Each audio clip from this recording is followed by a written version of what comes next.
নমস্কার। বিবিসিপি ব্রজবাবুর ছোটদের পাঠশালায় সবাইকে স্বাগত জানিয়ে শুরু করছি আমাদের বই প্রথম শ্রেণী প্রথম পর্ব, পৃষ্ঠা 118 এবং 119। আজকের এই পাঠটির মাধ্যমে প্রথম শ্রেণীর কচি কাচাদেরকে যোগ শেখানো হবে। কিন্তু আমরা যে আঙুলের গাঁট গুণে যোগ করি সেটা একটা পদ্ধতি। একটু এগিয়ে যাওয়ার পর এই পদ্ধতি ব্যবহার করার কথা বলা যেতে পারে, কিন্তু প্রথমে যখন তাদেরকে শেখাবো তাদেরকে আনন্দের ছলে শেখানোর চেষ্টা করতে হবে। আগেকার বই ছিল এক রঙের বই, সমস্ত লেখাগুলো কালো কালো এবং কোনো কোনো জায়গায় লাল রঙের ব্যবহার থাকতো, কিন্তু এখনকার বইগুলো বিভিন্ন রং বেরঙের করা হয়েছে ছোটদেরকে শুধুমাত্র আনন্দ পাঠ দেওয়ার জন্য। এখানে বিভিন্ন রঙের ব্যবহার করা হয়েছে, সবুজ রং, নীল রং, লাল রং, এই রংটা ঠিক নাম বলা যাচ্ছে না, যাই হোক। তো আমরা এর আগে রঙের পরিচিতিতে শিখে গেছি, চেষ্টা করব আমরা বিভিন্ন রঙের ছোট ছোট টিএলএম ব্যবহার করতে। যেমন ক্যালেন্ডারের কাটিং ব্যবহার করে, এই 1, 2, 3, এটা ইংরেজি ক্যালেন্ডার, এটা বাংলা ক্যালেন্ডারের কাটিং ব্যবহার করে এখানে সংখ্যা না লিখে এখানে এই কাটিংগুলোকে বসিয়ে হিসেবে দেখাতে পারি, তাহলে তারা মজা পাবে।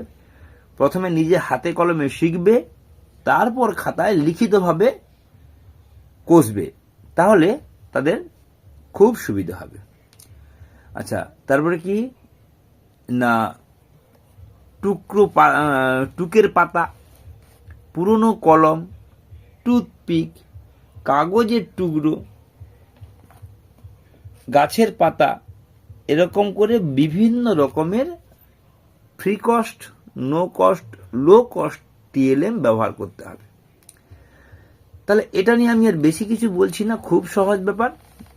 তাই এইভাবে হাতে কলমে শিখবে, তারপর বইয়ের এইগুলো শিখবে, তারপর বইয়ের মতো করে আরো নতুন অঙ্ক নিয়ে শিখবে। এখানে আর একটা কথা বলি, দেখা হলো হাতের কাছে টিএলএম নেই, কিন্তু বর্ণ লেখা শিখে গেছি আমরা ইতিমধ্যে। এখানে 5টা হচ্ছে ক লিখলাম, এখানে 2টো ক লিখলাম, তাহলে এখানে কত হলো, 7টা ক লিখব। এখানে ইংরেজি বর্ণ লিখতে পারি। এরকম করে আমরা হাতে কলমে বিভিন্নভাবে শিখব এবং এই ধরনের আরো অঙ্ক নিজেদের খাতায় নিয়ে অভ্যাস করব।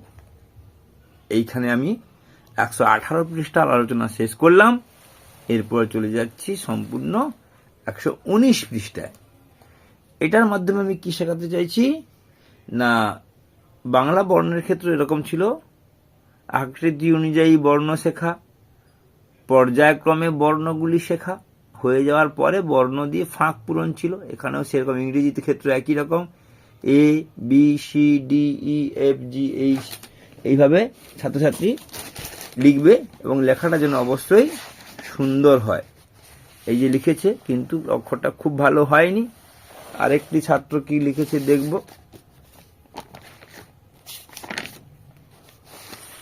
এই কাটাকাটি করেনি, মোটামুটি একটু সুন্দর লিখেছে। এইভাবে আমরা ছাত্রছাত্রীদের ওই ঘরে লেখানোর চেষ্টা করব এবং আমাদের যে বর্ণকার বা প্লাস্টিকের বর্ণগুলো আছে সেগুলোকে ঘেঁটে দিয়ে আবার পরপর করে এরকম করে সাইজ করে ক্রম অনুসারে লেখানোর চেষ্টা করব। এইভাবে আমরা এই পৃষ্ঠাটি আলোচনা করতে পারি। ছোট হাতের অক্ষর, বড় হাতের অক্ষর নিয়ে যেন তাদের কোনো দ্বিধা দ্বন্দ্ব না থাকে, তারা যেন সুন্দর করে জানতে পারে, চিনতে পারে, বুঝতে পারে এবং অক্ষরগুলি 4 লাইনে 2 লাইনে কিভাবে লিখতে হয় সেটা যেন লেখা শেখা যায়। এই পৃষ্ঠার এই হলো আসল উদ্দেশ্য বা কাম্য সামর্থ্য। সবাই ভালো থাকবেন, নমস্কার, ধন্যবাদ।